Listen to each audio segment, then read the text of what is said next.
এনসিপির দাবি হচ্ছে গণপরিষদের মাধ্যমে সংবিধান সংস্কার করা অথবা নতুন সংবিধান লেখা। আমরা বলেছি যে সংস্কারটাকেই যেহেতু আমরা এখন লক্ষ্য হিসেবে ঠিক করেছি, কনসেনসাস সেটাতেই আমরা সংবিধান সংস্কার পরিষদের দাবি করেছি। কিন্তু উভয় দাবির একটা ঐক্যের জায়গা হচ্ছে যে জনগণের ম্যান্ডেট নিয়েই সংবিধানটা বলা, যাতে করে এই যে সংস্কারটা করা হবে, যা পরিবর্তনটা করা হবে, সেটা টেকসই হবে। মনে রাখেন, সংবিধান কিন্তু জনগণের ইচ্ছা এবং অভিপ্রায়ের প্রকাশ, জনগণই কিন্তু প্রধান। ফলে জনগণের ম্যান্ডেট নিয়ে যখন সংবিধানের একটা সংস্কার হয় অথবা পুনর্লিখিত হয় অথবা নতুন করে তৈরি হয়, তখন সেটা টেকসই হয়। ওটা আদালত কিন্তু বাতিল করতে পারে না। ফলে আদালতের যে দ্বারা আপনি ত্রয়োদশ সংশোধনী হয়েছিল, বাতিল হয়ে গেছে আদালত দ্বারা, ফলে পঞ্চদশ সংশোধনী এসছে, পঞ্চদশ সংশোধনী এখন আদালত বাতিল করে দিয়েছে। তো এখন আমরা যে কথাটা বারবার বলছি যে আদালতের কাজ সংবিধানের জনগণের ইচ্ছাকে সুরক্ষা দেওয়া।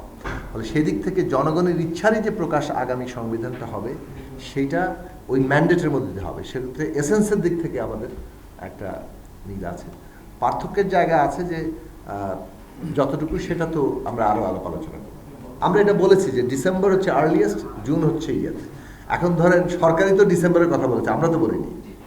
ডিসেম্বর থেকে যদি পেছায়, তাহলে সরকার নিশ্চয়ই আমাদের একটা যৌক্তিক ব্যাখ্যা দেবে কেন দরকার হচ্ছে সেটা, তখন আমরা সেটা নিয়ে কথা বলবো।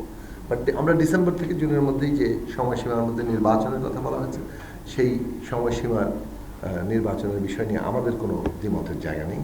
এনসিপি একটা নবগঠিত রাজনৈতিক দল, জুলাই গণ অভ্যুত্থানের যারা গুরুত্বপূর্ণ নেতৃত্বকারী অগ্রণী অংশ, তাদের মধ্য থেকে এই দল গড়ে উঠেছে। কাজেই এই দলের সাথে আলোচনার মধ্য দিয়ে আমরা যে একটা প্রাথমিক জায়গায় আমরা আজকে পৌঁছাতে চেয়েছি, সেটা মূলত হচ্ছে আমাদের মৌলিক যে কাঠামোগত সংস্কার প্রশ্নে আমরা কোন কোন জায়গাতে আমরা ঐক্যমত্য আছি, কোন কোন জায়গাতে আমাদের পার্থক্য তৈরি হচ্ছে। যেহেতু আমরা ঠিক করেছি যে আমরা কনসেনসাস কত বেশি ঐক্যমত্য তৈরি করতে পারছি, দ্বিমতের জায়গা থাকছে, দ্বিমতটা কিভাবে আমরা রিজলভ করব সেটা নিয়েও পদ্ধতিগত দিক নিয়ে আমরা আলোচনা করছি।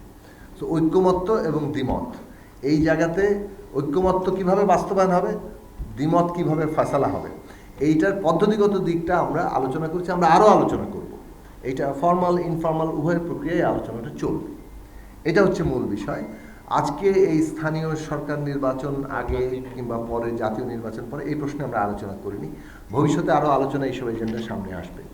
তবে আমরা এই প্রশ্নে একমত হয়েছি যে নির্বাচনের সময়সীমা যে ডিসেম্বর থেকে ইয়ের মধ্যে হয়েছে, সেখানে তো নির্বাচন হবে। তো নির্বাচনের আগে প্রায়োরিটি কতগুলো বিষয় তো আছে, যেমন বিচার মানে কি বলে যে সুস্পষ্ট হওয়া, মানে সিগনিফিকেন্টলি তাৎপর্যপূর্ণভাবে ভিজিবল হওয়া, সেই সব বিষয়গুলো জনগণ দেখতে চায়।